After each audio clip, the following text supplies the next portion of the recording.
I woke up from knee surgery to find my phone full of missed calls from numbers I did not recognize. The anesthesia was still wearing off. My leg was wrapped tight. I could barely sit up straight. The nurse handed me a cup of water and smiled, but something in my chest already felt wrong before I even unlocked that screen. I had been in that hospital for 3 days, 3 days, and the first message waiting for me was from my daughter, not asking how I felt, not asking if the surgery went well. Just 4 words that I read 3 times because I was sure I was still unconscious. It said, "Do not come home. I want you to sit with that for a second." I had just had surgery on my knee at 61 years old. I had spent 3 nights alone in a hospital bed, in pain, worried about recovery, thinking about the house I had built with my own hands, the house my daughter and her husband had been living in for free for the past 3 years. And the first thing waiting for me was my own child telling me not to come home. I did not cry right away. That is the part that surprises people when I tell this story. I did not cry. I just sat there in that hospital bed with the cup of water in my hand, and I read those 4 words one more time. And then something in me got very, very quiet, not broken, not dramatic, just quiet, like a door closing softly in a room nobody was watching. And that quiet, I would later understand, was the beginning of the end for all of them. Before we go any further, I want to ask you something. Think about the person in your life who you would never expect this from. The one you helped. The one you gave your time, your money, your home to. Now ask yourself honestly, what would it take for you to stop making excuses for them? Because that is the real question in this story, not what they did. But how long a man can love people who are slowly dismantling his life? Stay with me, because what Samuel discovered in the days after that hospital room was not just a locked door. It was a full picture of something that had been happening right under his nose for years. And once he saw it, he could not unsee it. The morning of my surgery, I drove myself to the hospital. I want you to know that detail because it matters. Not because I was trying to be tough. Not because I did not want help. But because when I asked my daughter Priya if she could drive me, she told me that Marcus had an early meeting and she needed the car. Marcus is her husband. He is 34 years old, works in sales, and had been living in my house for 3 years at that point. My house. The house I bought in 1998 after working double shifts at the plant for 6 years straight. The house where Priya grew up. The house where I still paid the mortgage, the utilities, the property taxes, the internet, the groceries when I was in town, and the maintenance on everything from the roof to the water heater. I drove myself to the hospital at 6 in the morning because my daughter needed the car so her husband could go to a meeting. That detail did not hit me as hard as it should have that day. I just nodded when she told me, put my overnight bag in my truck, and drove the 40 minutes to St. Michael's alone. I checked in alone. I changed into the gown alone. I signed the forms alone, and when the nurse asked me if anyone would be picking me up after the procedure, I told her yes, someone was coming, because I believed that. I had texted Priya the day before, confirmed the pickup time, confirmed the room number, and she had sent back a thumbs up emoji. That thumbs up emoji was the last response I got from her for 3 days. My name is Samuel. I am 61 years old. I was born in this city, I built my life in this city, and I raised my daughter in this city. Her mother, my wife Carol, passed away from cancer 9 years ago. We had been married for 22 years. After Carol died, it was just Priya and me. She was 23 at the time, already finished with college, already working at a marketing firm downtown. I thought we were close. I thought we had been through the hardest thing together and come out the other side still connected. I thought a lot of things back then that turned out not to be true. When Priya told me she was getting married to Marcus, I was happy for her. He seemed steady. Quiet, maybe a little cold sometimes, but steady. He had a job. He seemed to care about her. I gave my blessing. I helped pay for the wedding because Priya asked, and because Carol was not there to see it, and I wanted Carol's absence to hurt a little less if I could make the day beautiful. I spent $22,000 on that wedding. I want you to remember that number. The trouble started slowly, the way it always does when someone is slowly moving in on your life without you realizing it. About 6 months after the wedding, Priya came to me and said she and Marcus were having trouble with their apartment lease. Their landlord had raised the rent significantly, and they were struggling to cover it with their current income. She asked if they could stay with me for a few months while they figured things out. I said yes. Of course I said yes. She was my daughter. This was her home. Marcus seemed grateful. He shook my hand and said he appreciated it and that they would be out of my hair within 3 months maximum. That was 3 years before the surgery. I want you to understand something about those 3 years. They were not 3 years of open conflict. They were not 3 years of screaming matches and obvious disrespect. They were 3 years of very small, very consistent, very deliberate erosion, like water on stone, slow, patient, barely visible day to day, but leaving a mark. It started with the space. When they moved in, I gave them the large guest bedroom upstairs, and I kept my bedroom at the end of the hall. My office, which was a converted room next to the garage, stayed mine. That was my room, my computer. My filing cabinet with every important document in my life. My financial records, my investment paperwork, my insurance files, my copy of Carol's will and my own updated will, which I had written 2 years after her death, all of it in that room.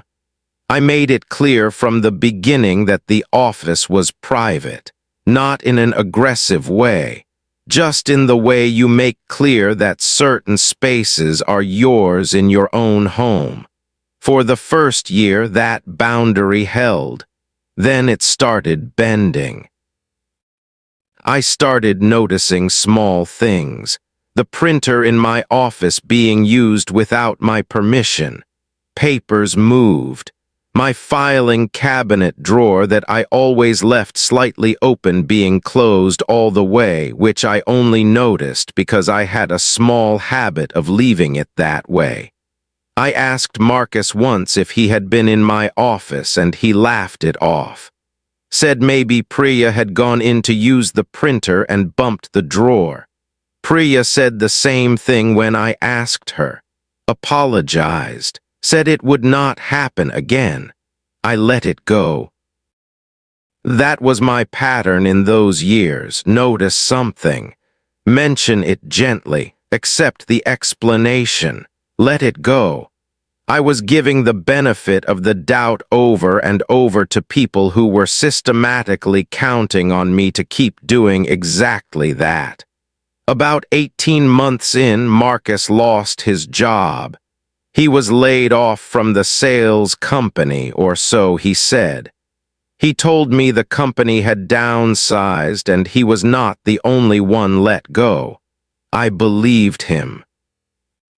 What I did not know at the time and would only find out much later was that Marcus had not been laid off.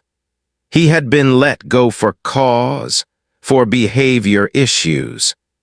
His former co-worker, a man named Derek, would eventually tell me the full story. But that came later. At the time, all I knew was that Marcus was home all day, and I was coming home from my shifts at the distribution center where I worked part-time after retirement to find my kitchen used like a restaurant and no dishes washed, and the television on at full volume from noon to night. I did not explode. I should say that again because it matters to the story. I did not explode. I cooked dinner. I cleaned up. I went to my office and worked on my financial files in the evening. I gave Marcus time to recover. I started paying for even more of the household expenses because Priya's salary alone was stretching thin. I bought groceries for the whole house. I paid the electric bill when it jumped because someone was running the gaming system 12 hours a day. I did not say anything dramatic. I just kept going. Looking back now, I think they read my patience as weakness. I think they saw my silence as permission. The second year brought something new. Marcus's mother, a woman named Gloria, started visiting, first for weekends, then for weeks at a time. Gloria was retired, had her own apartment on the other side of town, but apparently preferred the company here. She would arrive Friday evening with a rolling suitcase, set herself up in the small study adjacent to the living room that I had mostly used for storage and books, and treat the house like a hotel. She went through my kitchen like she owned it. She rearranged things in the pantry. She commented on my food choices, my sleeping schedule, my clothes, and once, very directly, told me that the living room furniture was outdated and that if Priya and Marcus were going to make this house their home, it should be updated. I remember standing in my own living room hearing that woman say the words "their home," and I remember how cold something went inside my chest. I did not say what I was thinking. What I was thinking was, this is my house. This is the living room where I held my wife the night she told me she was dying. This is the couch where my daughter fell asleep on Christmas mornings when she was 6 years old. This furniture is 20 years old because I chose comfort over fashion, and because every piece of it has a memory attached to it that you will never understand. But I did not say that. I smiled and I nodded and I went to my bedroom and I sat on the edge of my bed in the dark for a while. That was the night I started keeping notes. I did not do it out of revenge planning. I want to be clear about that. I started keeping notes because something in me that had been very patient and very quiet started recognizing a pattern that it could no longer ignore. Small things individually, Together, something else. I bought a small notebook, nothing fancy. And every time something happened that made that cold thing happen in my chest, I wrote it down. Date, time, what happened, who was involved, what was said. That notebook would later become one of the most important objects in my entire life. The third year started with a conversation I was not supposed to hear. I had come home early from a doctor's appointment, the first consultation about my knee, which had been deteriorating for 2 years. I pulled into the driveway quietly because my truck was getting the muffler fixed and they had given me a loaner car that ran almost silently. I came in through the side door, the one that opens near the garage, and I heard voices from the kitchen before I even put my keys down. Gloria's voice and Priya's voice. I know I should have made a sound, announced myself, let them know I was home. But something made me stop, something in the tone of the voices.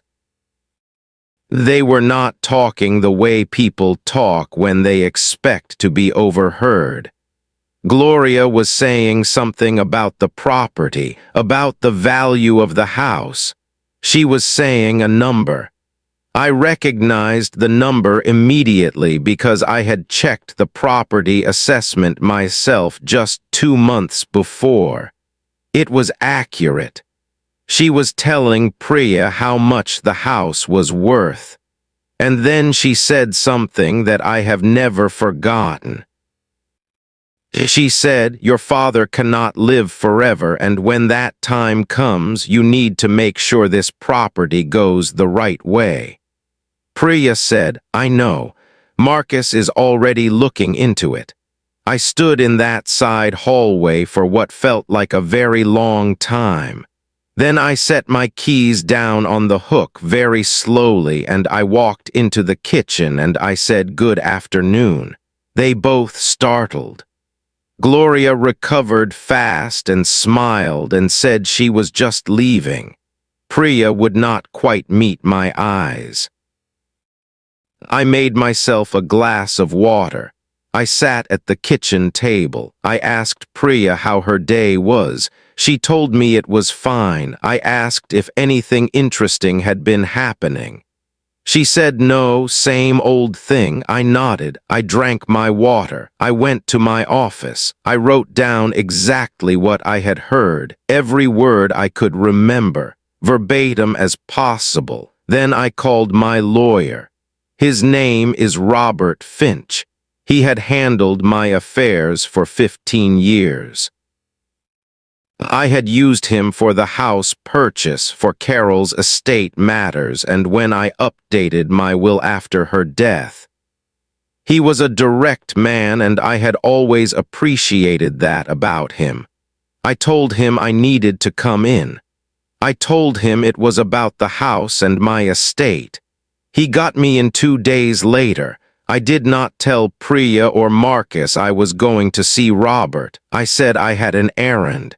They did not ask follow-up questions. They rarely did. Robert listened to everything. The living arrangement. The 3 years, the overheard conversation, Marcus looking into the property. He did not react dramatically. He just asked me a series of questions. Were my documents in order? Was my will current?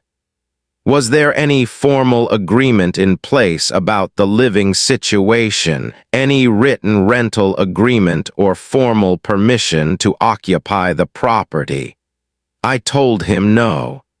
He said that was the first thing we needed to fix. He also asked me a question that changed the way I understood the situation entirely. He asked, Samuel, have you checked your credit recently? I had not. Not in about 1.5 years. He told me to check it before our next meeting and bring any unusual information I found. I checked my credit that night on my phone, lying in bed, door locked, with the house quiet around me. What I found took my breath away in a way that no amount of kitchen tension or overheard conversation had managed to do. There were 2 accounts on my credit report that I did not recognize. A store credit card opened 14 months ago. A line of credit attached to my home address opened 19 months ago. Both had balances. The store card had about $3,000 on it. The line of credit had just over $11,000 outstanding. My hands were shaking when I put the phone down. I lay in the dark for a long time. I thought about the filing cabinet, the drawer that was sometimes closed when I left it open, the papers that had been moved, the printer being used without permission. Someone had gone through my documents. Someone had used my personal information, and those 2 accounts had been opened from this address. I did not sleep that night. I went back to Robert the next morning with printed screenshots of the credit report. He looked at them for a long time. Then he looked at me. He said, "Samuel, this may be fraud, and if it is, you have options that most people in conflict situations do not have, because this crosses from family drama into a legal territory that is very different."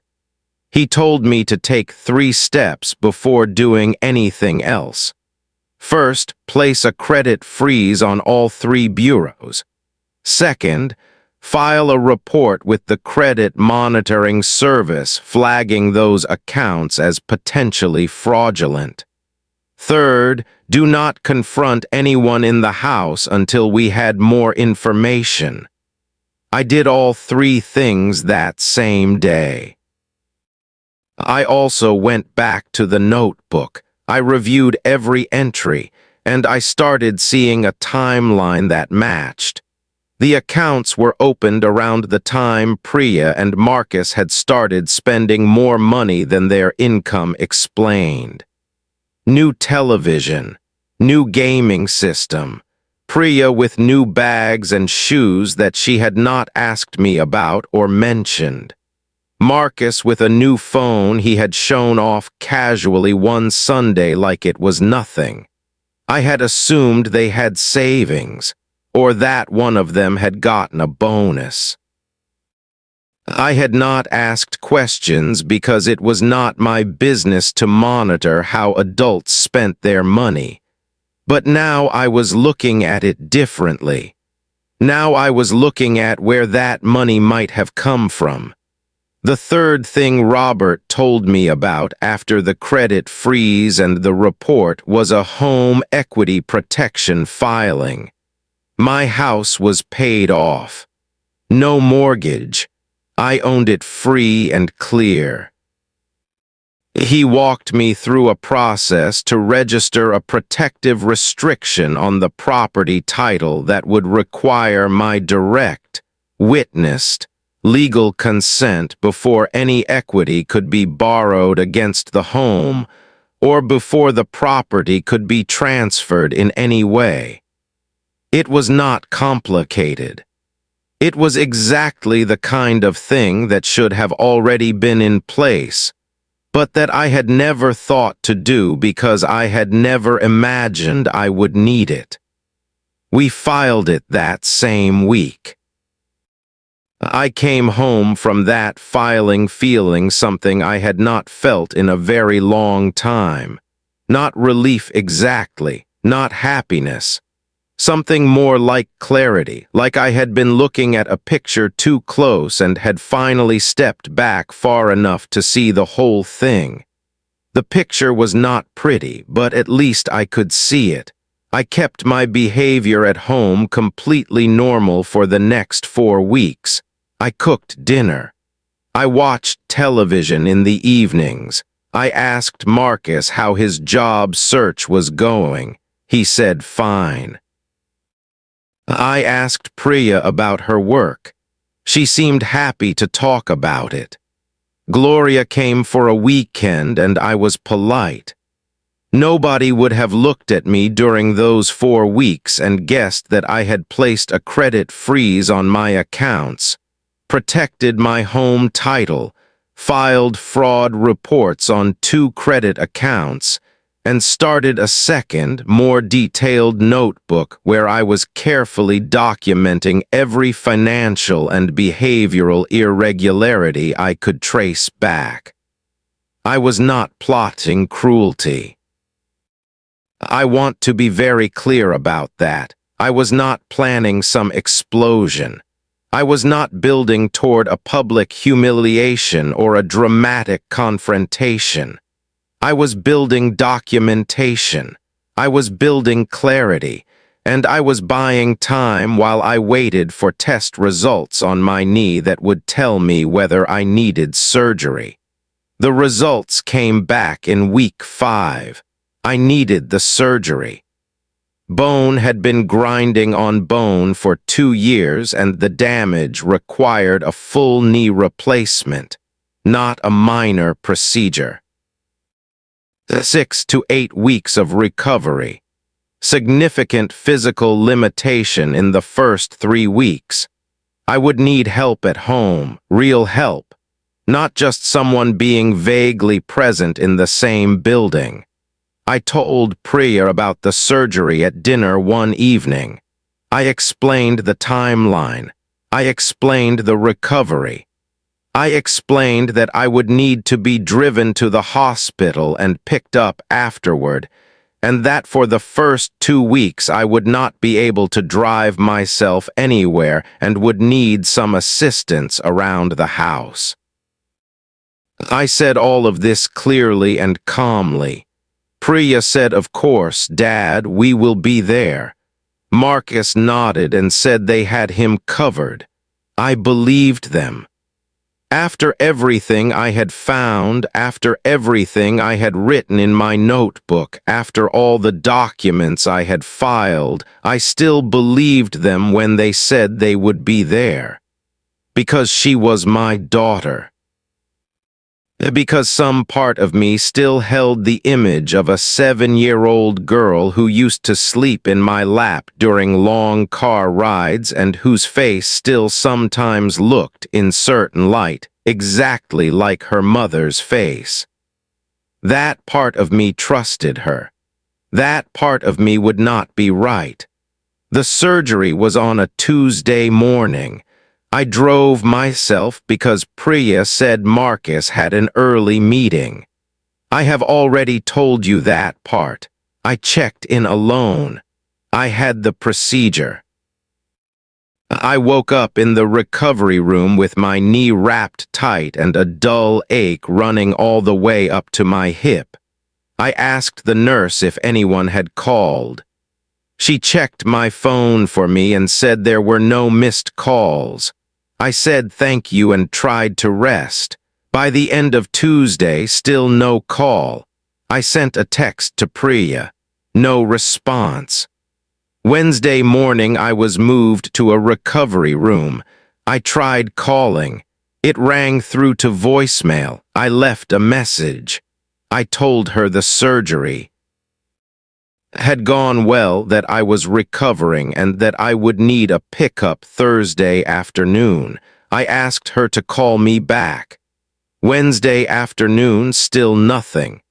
Wednesday evening, I called again. This time Marcus answered. He sounded distracted. I could hear the television in the background. I told him I needed to confirm the Thursday pickup.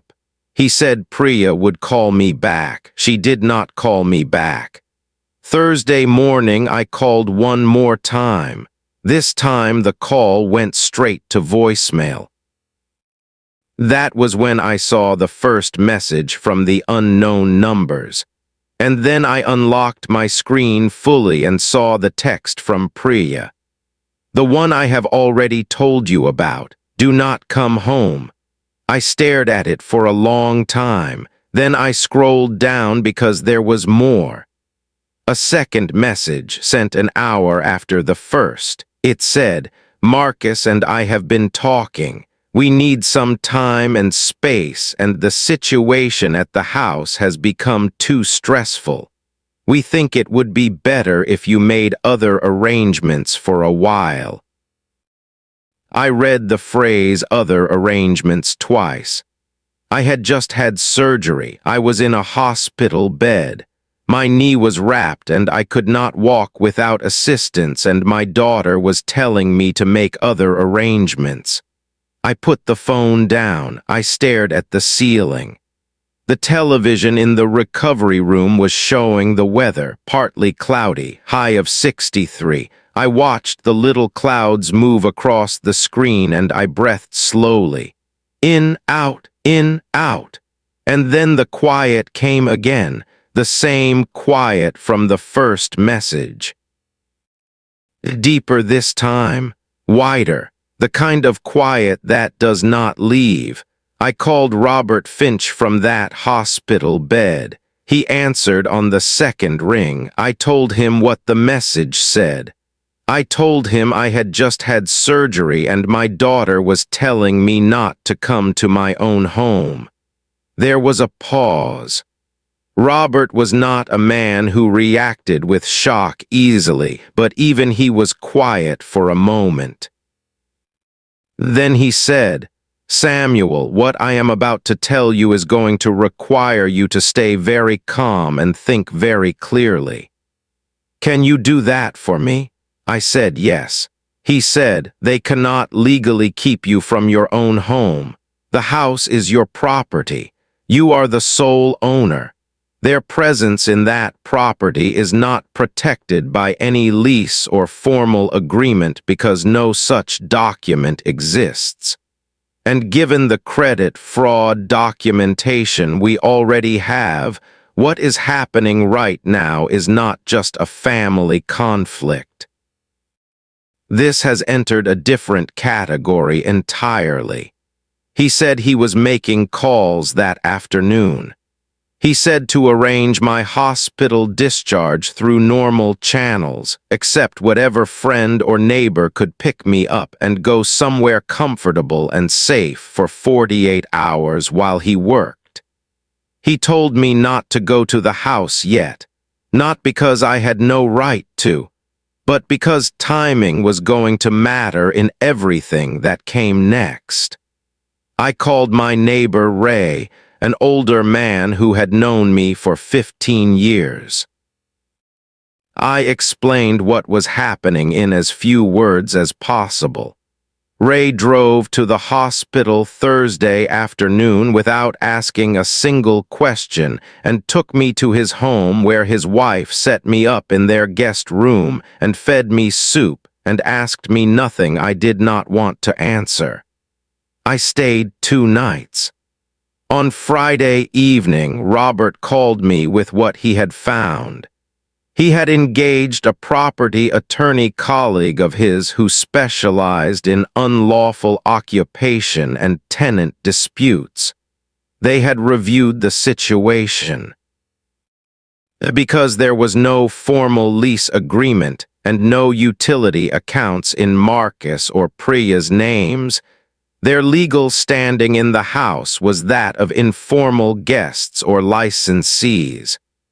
That classification, combined with my ownership and residency status, meant that I retained full legal right to re-enter and occupy my own home at any time.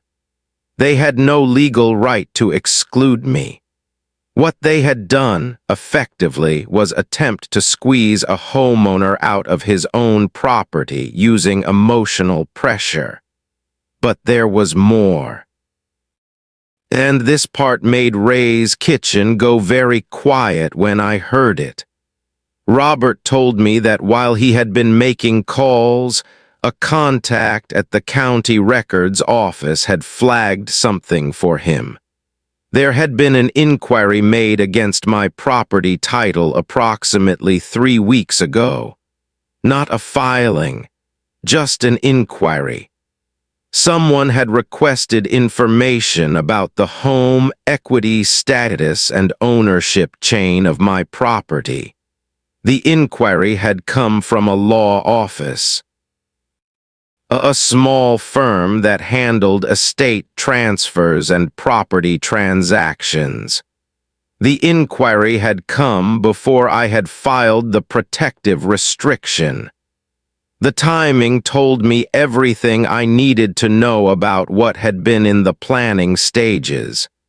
They had been moving toward something. Before the surgery, before the text message, before any confrontation. Someone had been looking into how to move this property. And because I had gotten to Robert when I did, and because I had filed when I did, whatever they had been planning had just hit a wall they did not know existed yet. I sat with that information for a long time. Then I asked Robert what came next.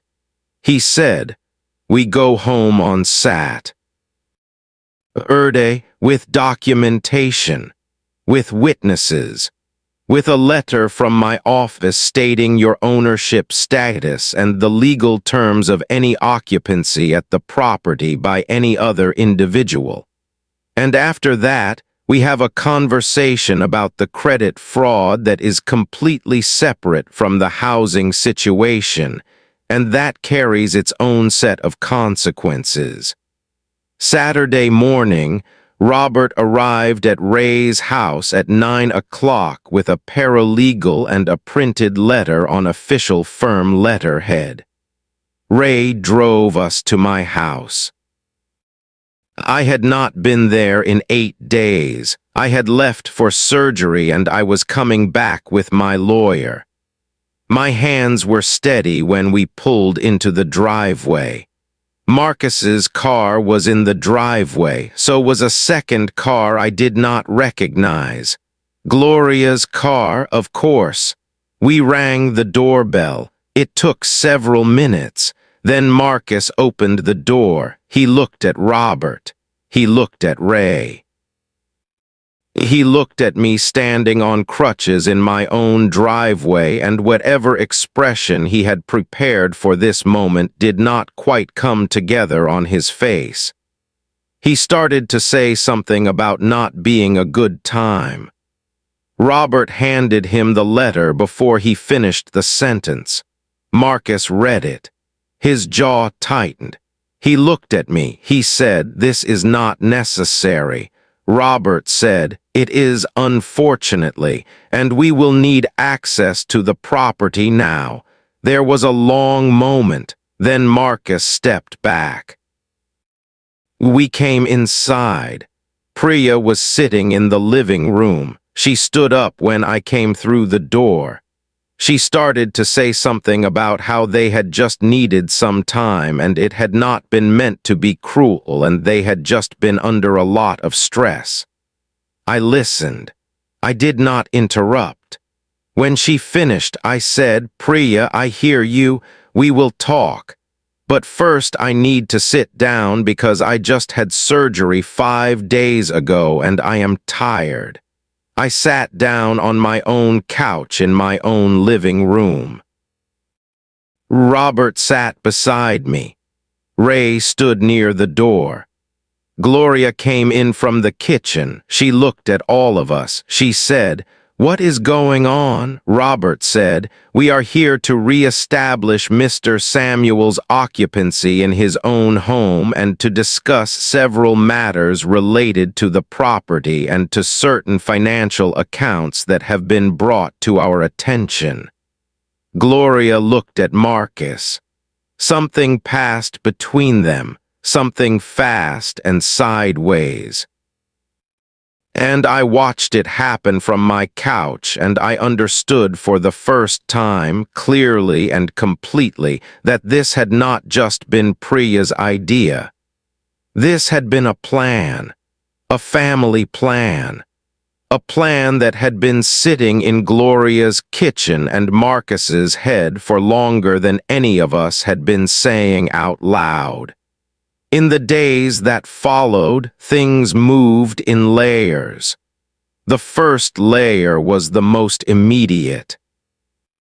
Marcus and Priya were formally notified in writing that their occupancy of the property was at my discretion and could be ended with a legally appropriate notice period.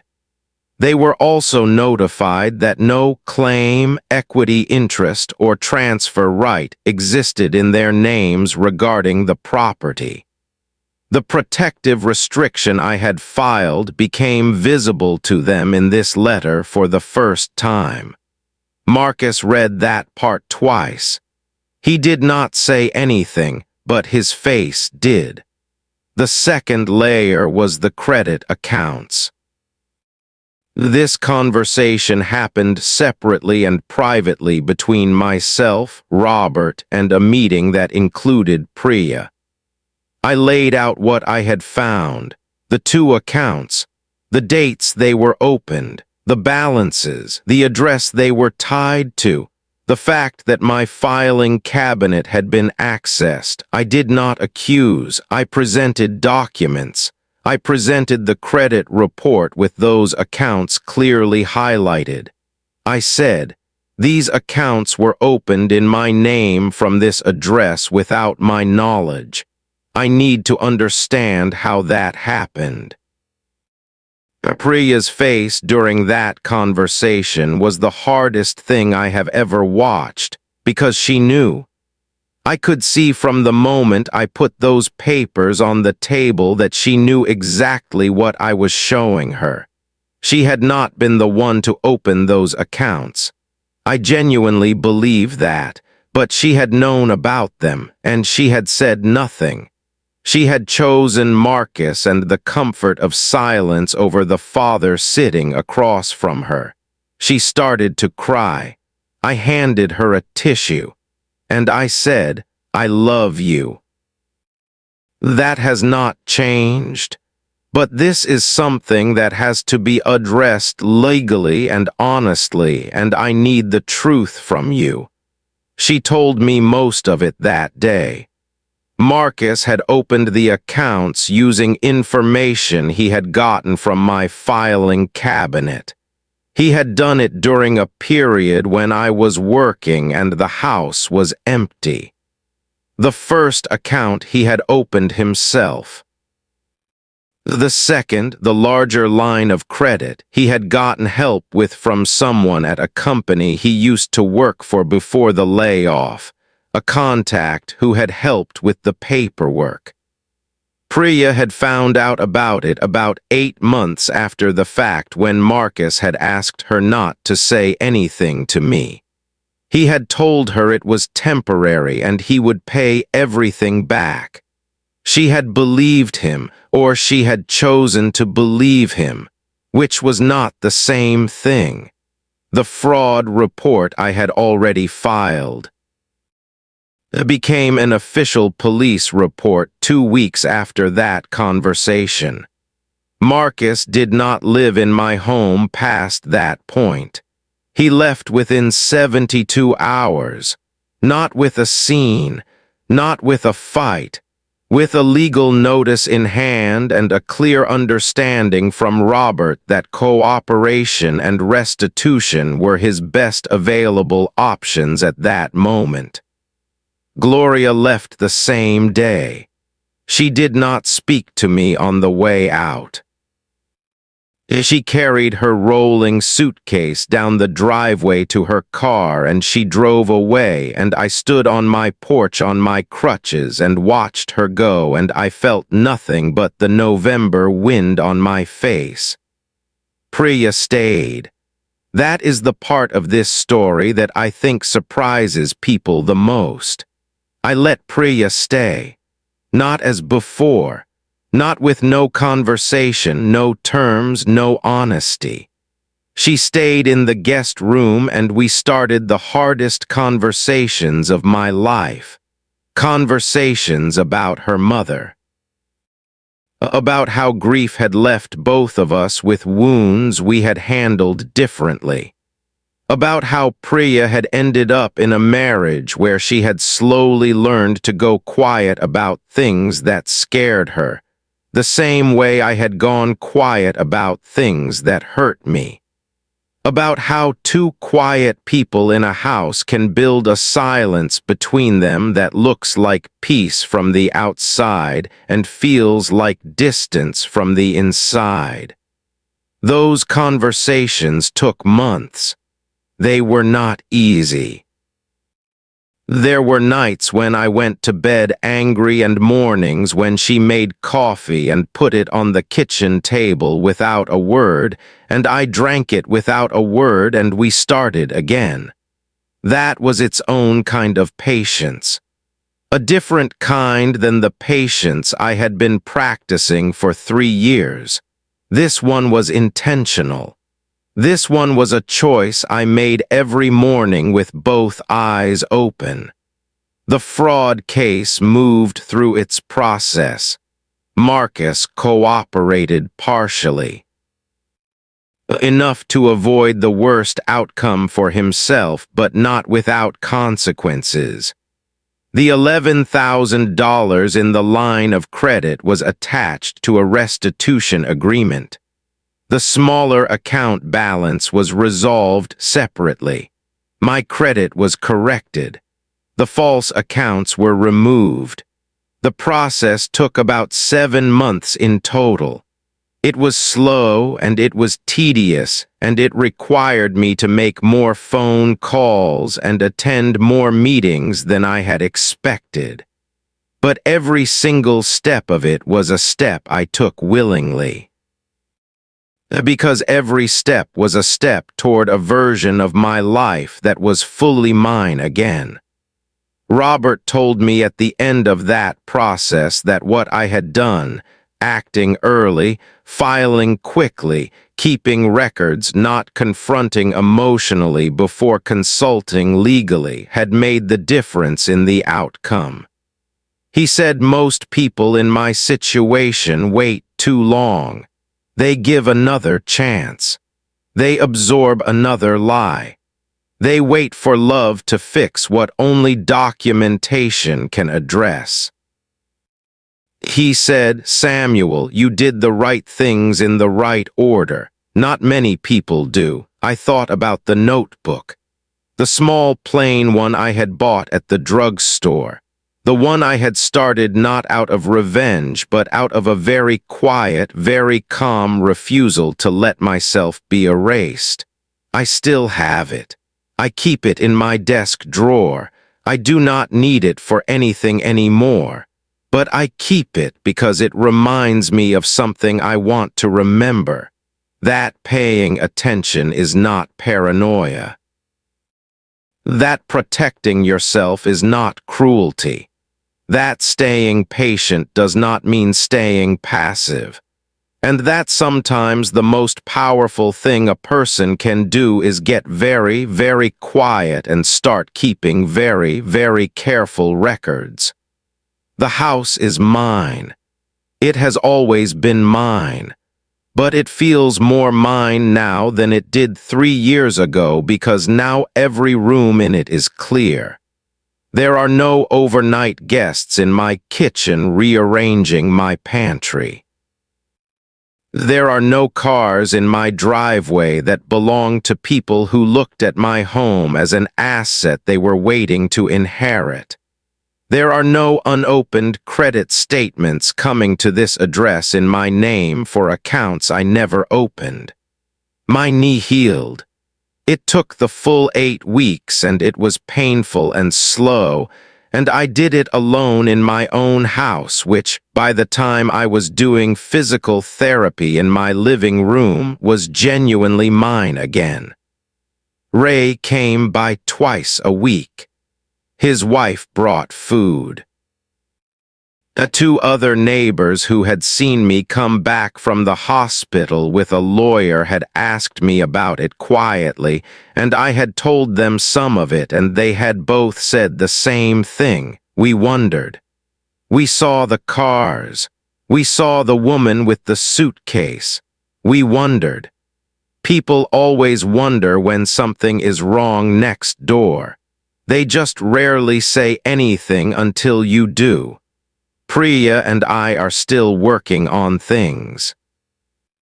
I will not pretend that 9 months of honest conversation has repaired 30 years of a relationship that got complicated by grief and marriage and choices. But we are working on it. She got a therapist. I started going to a grief group at the community center, something Carol's doctor had suggested to me years ago that I had never made myself do. We have dinners together sometimes, not every week, but sometimes. And at those dinners we talk about real things, about her mother, about what Priya is afraid of, about what I want the rest of my life to look like. What I want the rest of my life to look like is simple. I want to sit on my own porch. I want to drink coffee in my own kitchen in the morning without bracing myself for the sound of someone else's footsteps. I want to be a father to a daughter who is honest with me. I want to take care of this house the way I took care of it for 25 years. Not because it is an asset, not because of what it is worth, but because it is where I lived with the woman I loved, and it is where I raised the child we had together, and it is where I have been all of myself in the ways that money and property records can never fully capture. I want to leave the filing cabinet drawer slightly open the way I always have. That is mine to do. There is one more thing I want to tell you before I finish, about Marcus. I have thought about him often in the months since all of this resolved, not with anger. The anger burned down a long time ago. I think about the version of him I met at my daughter's wedding.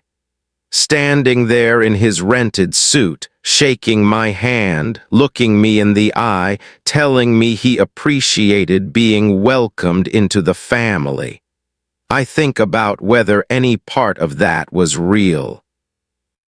Whether there was a moment somewhere early in those 3 years where things could have gone differently if I had been more direct, or if he had been more honest, or if Priya had felt safe enough to tell me the truth before it became this.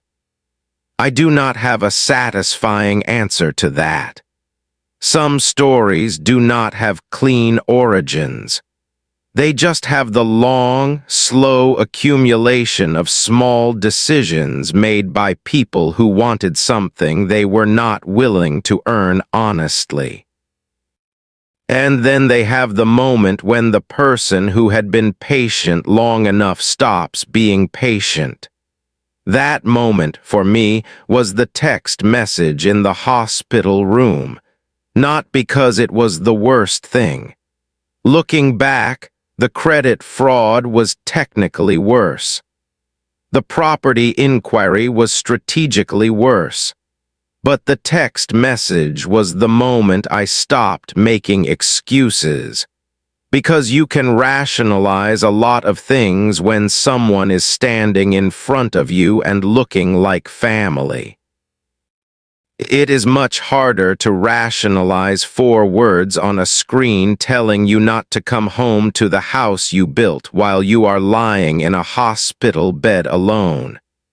That message cleared something in me that had been clouded for a long time. And when things are clear, action is simple. Not easy, but simple. You know what you need to do, you do it. one step at a time, with the right people beside you, with your paperwork in order, with your notebook in your drawer, and you come home on your own terms. Through your own front door.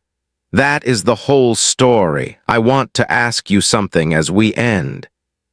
If you have ever stayed quiet in a situation where you knew something was wrong, if you have ever given another chance when you already had the proof, if you have ever told yourself that patience was the same as strength, this story is for you.